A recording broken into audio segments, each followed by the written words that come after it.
Hi everyone. In this video we are going to discuss methods in Python. What is a method? A method is a function defined within a class. So already we discussed what is a function, how to define a function, how to call a function, everything in the video Python function. Just refer that video for the basic knowledge on functions, and if you are learning that, then methods will be very easy to understand. Now, a method is defined within a class. So the words method and function are having specific meaning depending upon the places where they are used. Suppose if you are writing a set of statements with a name and written for doing a particular task outside a class, then it is called function. If it is written within a class, then it is called method. If you are writing a function within a class, then it's called method, and whenever you create an object for the class within which you created that method, then that method is belonging to that object.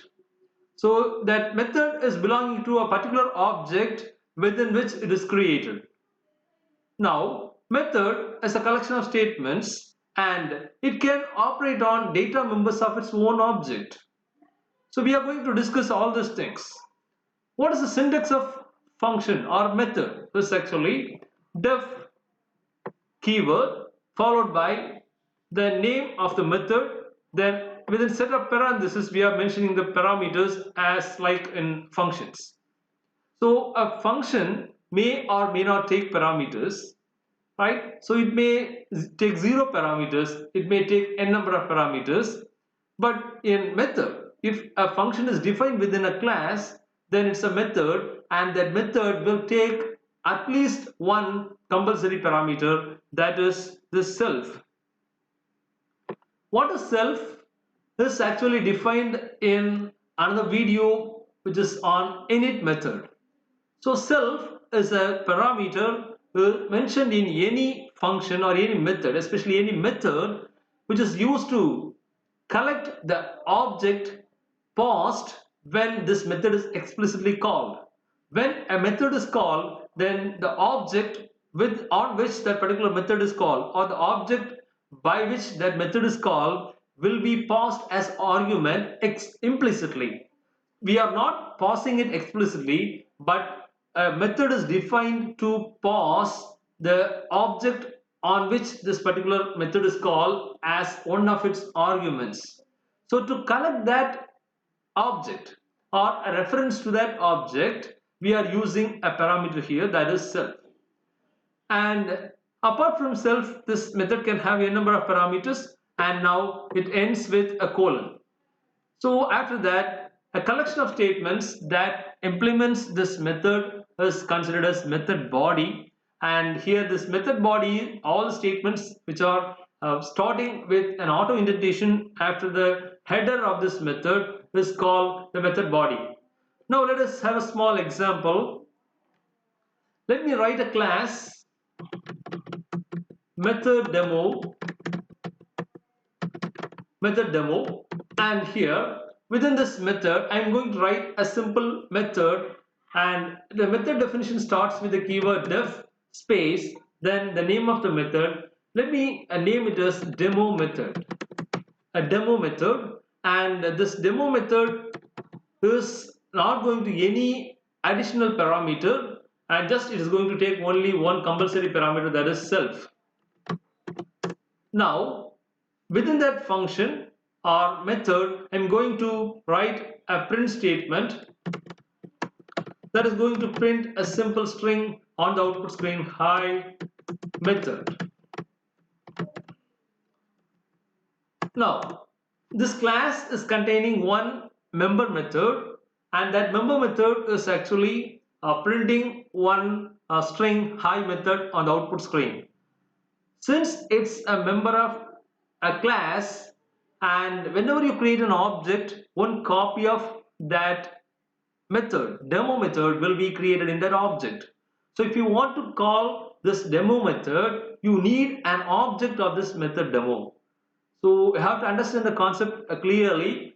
The method demo is the class, and as we discussed in the class and objects we are having no values for any of the parameters or any of the data provided in this class.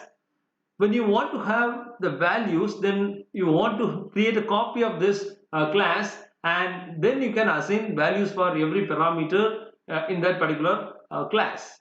So whenever you create an object, then that object contains one copy of all the data members or variables and methods in that particular class. Now, since this is a part of this class, right? Whenever an object is created, then one copy of that method will be created. So that method copy is belonging to that object. So this method is dependent on a particular object. Now, how to create an object? Already we discussed, but anyway, how to create an object is having a syntax, right? For example, object name equal to then the name of the class. For example, method demo, opening and closing parenthesis. Now, this is what creation of an object. Now, once you create an object, you can call this method like object name dot then method name demo method, and if you have any additional parameter apart from this self, you can pass it, otherwise just you can make the set of parentheses empty. Now let us run the program. So run module. So here it is printing hi method.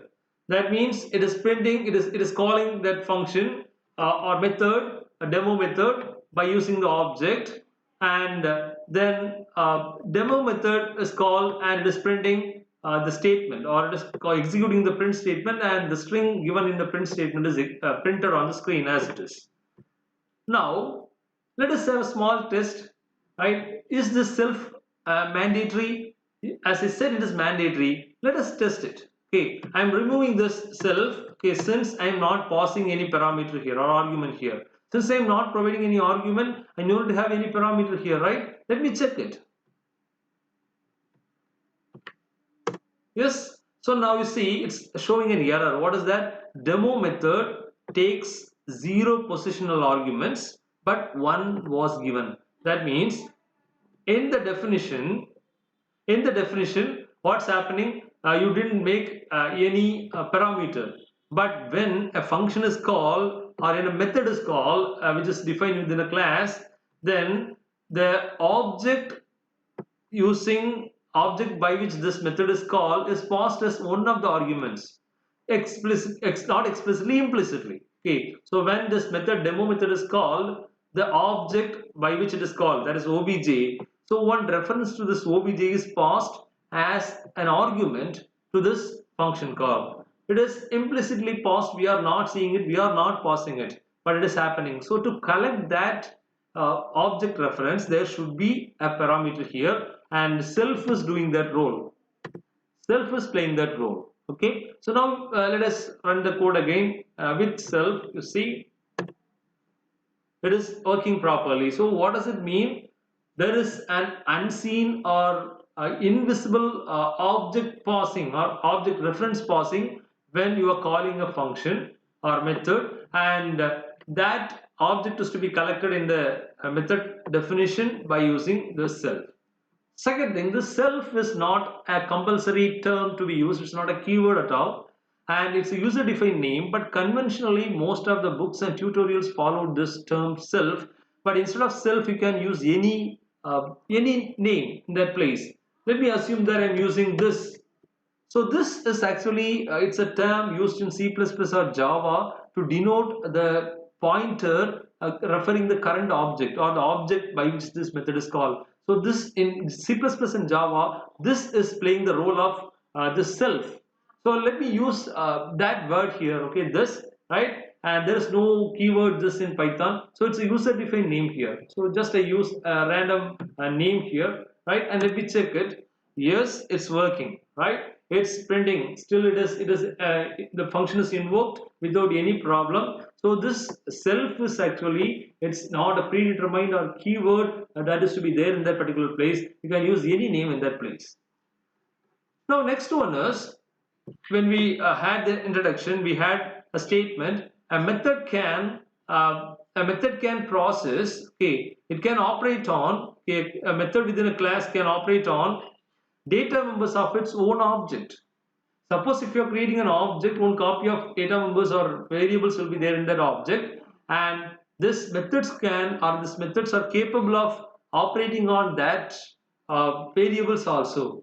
So let me redefine this class a little bit. Okay, I am using two instance variables. So what is an instance variable? Instance variable is a variable that is defined within the init method of a class. So why it is called as instance variable is whenever you are creating an instance or whenever you are creating an object for that class, one copy of that variable will be there for that particular object. So it's belonging to that particular object. It's belonging to that particular instance. So that's why it's called instance variable. Just okay. Against this, one more type of variable is there. That is class variable. Class variables are not created within init method. They are created outside any method in the class, and they are called as class variables. And they belong to a class, not belong to any of the objects of that class. So they are called as class variables. Now let me define an instance variable here. So if I want to have an instance variable, I should declare them within init method. So init method is already discussed in another video, right? So please refer that video for the details on init method and self and all these things. Now this init method is also like other methods, so it's defined with the def keyword, and double underscore init double underscore is actually the name for the init method, then set of parentheses, and then this init is also like other methods in the class, so it should take the self as its parameter. It should take the self as its parameter, right? Now within this init method I declare two variables or data members. One is name, right? Another one is age, for example. Okay, and when you are creating two variables within this init method, that variables should be created with self keyword. Okay, so self dot name, like that, self dot age. So to denote that this particular variable is belonging to the current object, we are using self keyword here. Now let me have two parameters. Okay, so one is, for example, n, another one is a. So let me assign the value of n passed to this init method to this name, right? And I am assigning the value of a to this age, right? So this name and age are the instance variables created within this class, and whenever you create a copy of this class method demo, that means when you create an object for this method demo, one copy of this name and age will be there in every object created for that class, right? Now what I do is I just modify this demo method a little bit to print this instance variables. As I told you, any method defined in a class is capable of accessing and processing its own class variable members or data members. So here what I do is I am printing the values of name and age. So name equal to, then whenever you access this instance variables, you have to have the self keyword in front of them. So self dot name, and like that print age equal to self dot age, right? So these two variables are printed on the screen, right? Now uh, when you are calling this constructor is taking two parameters apart from self, right? So when I create an object, constructor will be automatically called. We discussed in init method will be called automatically when an object for the corresponding class is created, and if you have provided any parameters for that init method, the corresponding argument should be supplied when you call that init method, when you create the object for that class. So in that case here I pass the two variables Felix, or two values Felix and age corresponding to name and age. Sorry, is 38, right? Now let me call demo method, right? So it's already called, demo method is already called, and now let us check how it is behaving. So what you want to understand is this demo method can access its own data members also, right? Now let us run the code. Yes, So self is not defined. Okay, self is not defined because we used different words here. So what you want to understand is if you are using this here, right, then that should be the same word that should be used in all the functions. Okay, so let us use this here also. Okay, right now, yes, self is not defined. Okay, so demo method, again I use self here, right? So this, then here this, right? So when I use a particular word for the place of in the place of self, the same word should be used everywhere in the program or wherever I use the reference of that particular object. Okay, so this is very important concept you want to understand, right? And now let me run the code. Yes. Now one more place I think self is not used. Okay, s here, right? So self, so it's replaced with this, right? Now you can use any name in the place of self, but that should be this that should be the name used anywhere, everywhere it is used to refer the self, right? Now it is displaying properly name equal to Felix and age equal to 38, right?